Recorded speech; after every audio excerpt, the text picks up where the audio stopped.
Hi, I'm Dan Veal. Welcome to licklibrary.com.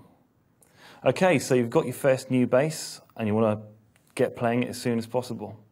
Hopefully with this lesson we'll be looking at some different techniques and aspects of playing to get you on your feet as soon as possible.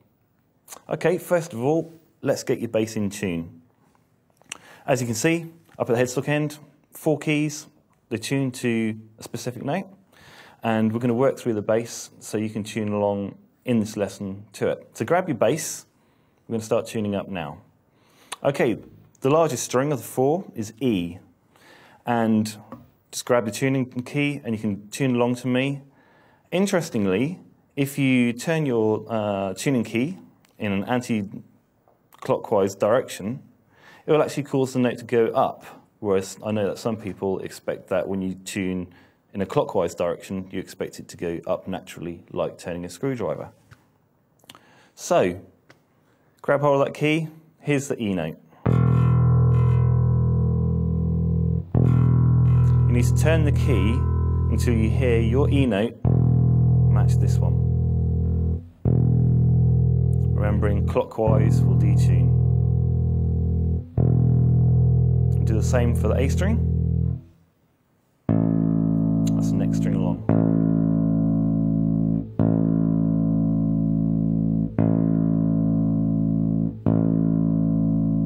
Okay, and we'll do the same for the D string.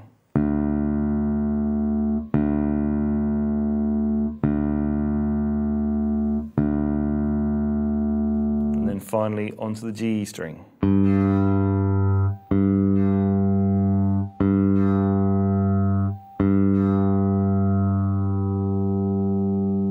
Okay, and you can rewind this lesson and go back over those notes just to make sure that your bass is in tune at any time. Okay, so hopefully your bass is in tune.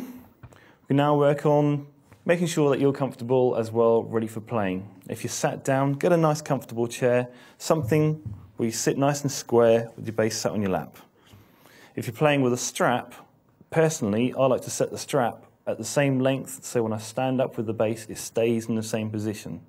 Now, that might not look a bit too rock to some people, but when it comes to playing a 2-hour gig, it's best to be as comfortable as possible. Okay, we're going to look over at some of the hardware on the bass guitar now, just to familiarise yourself with the instrument, how it all goes together and how it works. We've already looked at the tuning keys and how to tune up the bass. Let's go back down the other end and have a look at the bridge end. Okay, the 4 strings are anchored via the bridge up at the body end of the guitar, and there are 4 saddles which set the height of each string. Now this is fairly critical because if they're too low, the notes will buzz and you'll not get a great tone out of every note you play. Too high, and it can actually be difficult to actually pull the strings down onto the fretboard with your left hand, and can also make it difficult. However, I know that some old Motown players used to like to have their strings high enough you could possibly drive a bus under. Okay, moving along, we've got the pickups. Now these come in all different shapes and sizes and different positions on different basses. Now this is all for different sounds, and some people actually prefer certain types of pickups to rest their fingers on, but we're going to talk about that a bit more later when we come to play. Okay, moving down the bass, we've got the controls. Now these will be in a different configuration for nearly every instrument you play, but they will all have certain things in common. Like, for example, a volume control on this bass, which, as you can hear, will allow you to turn the bass down, especially handy for in-between performances when you don't want to kind of be heard. A tone control, or some kind of like equalizer, this will add treble or take away treble tones, Or you may have a bass control as well, which will add bottom end or take it away. This is especially useful for different techniques, like slap technique, where you might need a bit more of a thump from your amp, turn up the bass control. Or maybe you're after a more of a Motown-y sort of lo-fi type bass sound, where you could roll the treble off. This will also do that. Some basses, as this one does, has a switch to flick between the different pickups. So in this position, this is a 3-pole switch. Position 1 will give me this pickup here. In the middle is a mix of the 2 pickups. And then finally, in the 3rd position, it's the last pickup on its own, near the bridge. Okay, so we talked about some of the hardware on the bass guitar. I'm now going to talk about ways in which that you can start playing and get used to the instrument itself. Earlier on, I just mentioned that you can anchor your fingers on the pickups. So let's talk a bit more about that. Some players prefer to play with a pick. I prefer to play with my fingers. It's completely down to your personal preference or what particular sound you're trying to get out of your instrument. A pick will make a more of a trebly sound, and fingers more of a rounded sort of tone. When you take your first sort of like notes on the bass, I think it's important to make sure that you've got somewhere good to anchor your thumb. Because if you can see from this example, if I play like this, it just seems a bit uncontrolled to me. And I don't think I'd be able to get any sort of speed out of playing like this. Anchoring your thumb down somewhere, on a string, or on a pickup, you'll notice a much stronger note. You can get your finger in anywhere you like, wherever it feels comfortable, on any pickup. If you're the sort of person who loves to run across the stage, it's probably good to have your fingers anchored somewhere, or otherwise you might let go of the bass altogether. As you can see there. And you can work 2 or 3 fingers into your picking style. It's completely up to you. I find that 3 fingers or more is good for building up speed. So, you can simply just play away, like this, with 2 fingers. Working across the bass. This is actually a good warm-up exercise. You can sit there with a metronome and maybe count along to it. 1, 2, 3, 4, 1, 2, 3, 4. As an example. Or 3 fingers.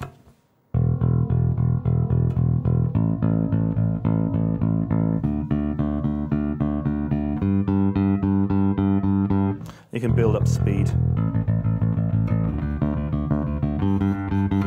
With a metronome, it's probably good advice on that one. Whether you use 2 or 3 fingers, or maybe just 1, is completely up to you.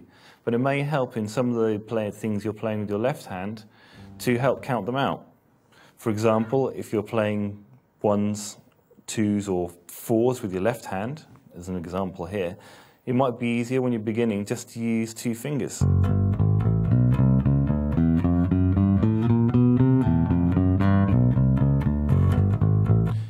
Keeps things very nice and simple and straightforward. You could even, for warm-up purposes, just use 1 finger.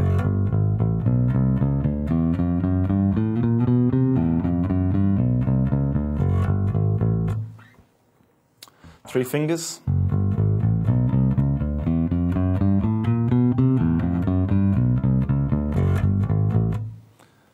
In that exercise, aim to keep every note as rounded as possible. A good tone is important. If you go out with a sloppy sort of playing tone, it doesn't sound great. Now, we've got a few exercises now where I'm going to work through working with a click track and just some simple warm-up exercises to get you familiar with playing with a drum kit, for example, and also some of the intervals which you'll be playing with rhythmically. Okay, now, exercise 1. I've got a click track set up with a basic drum beat. What I'm going to do is we're going to be working across the neck 4 notes. And each exercise will look like this.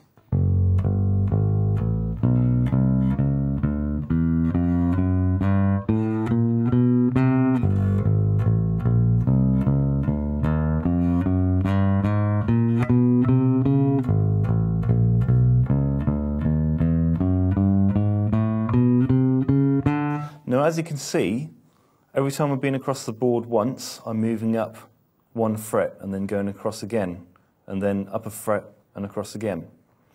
Now the first exercise, I'll be playing a note per every beat of the bar. So it'll be 1, 2, 3, 4, 5, 6, 7, 8, etc. Exercise 2, we'll look at speeding things up a little bit, and we're going to play 2 notes per beat of the bar. So it'll look a little bit like this. 1, 2, 3, 4, 5, 6, 7, 8. In exercise 3, we're going to speed up a little bit more as well. And we're going to end up playing 4 notes per beat of the bar. So it'll be 1, 2, 3, 4, etc. And in the final exercise, we'll work out working diagonally across the board to help stretch your muscles a little bit. And that exercise will be in 2 notes per bar. And we'll do it like this, working across diagonally. You can see that. It'll look like this. 1, 2, 3, 4, 5, 6, 7, etc.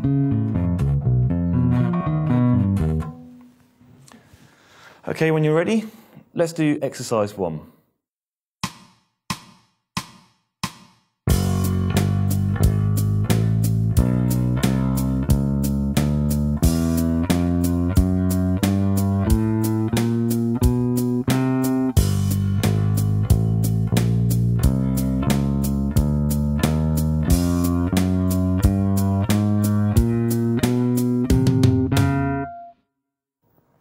Okay, excellent. Concentrate on making those notes as smooth as possible and each note to ring out at the same volume. We'll do the same now with exercise 2.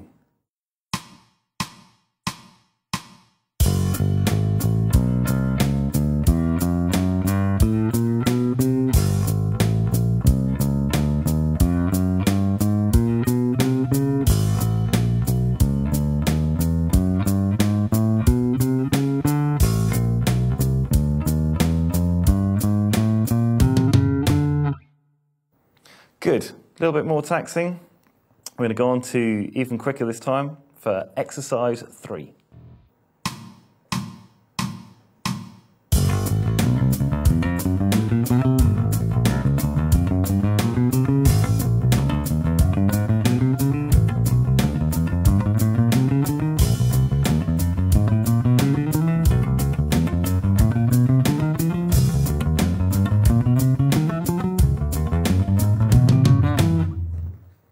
Okay, the next exercise, we're going to have a bit of fun now and do a stretching exercise. We're going to play it a little bit slower, and this one is the diagonals that I was showing you earlier on.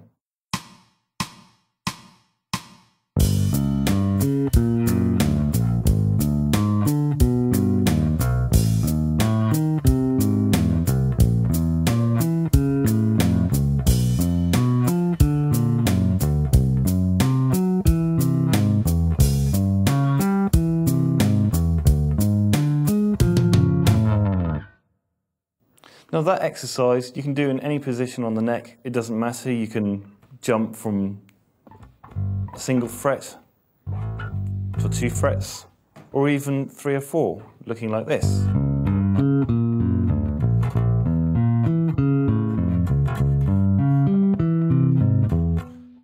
Okay, so that wraps it up for the first lesson. We've looked at tuning and the hardware of the bass guitar and some warm-up exercises, and hopefully you got something good to take away with you. We'll see you again next time for the next lesson. Thanks a lot.